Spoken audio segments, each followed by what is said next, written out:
mehmonlar, hurmatli hamkasblar, aziz ustozlar.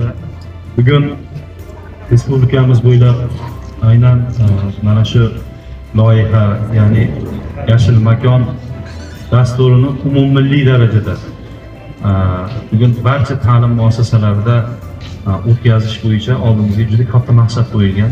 Haqiqatda yashillik bu umuman tabiat bilan, balki faqat tabiat bilan bog'liq emas, o'quvchilarimizni ham mana shu tabiatga bo'lgan muhabbatini oshirish, to'g'ri shakllantirish yo'lida juda katta omil bo'lib hisoblanadi.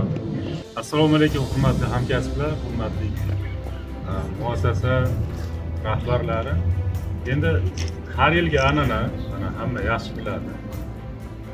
Muhtaram Prezidentimiz faoliyat boshlagan davrlardan boshlab asosiysi yoshlarga e'tibor, ta'limga e'tibor, mana shu bilan birga atrof muhit, tozalik,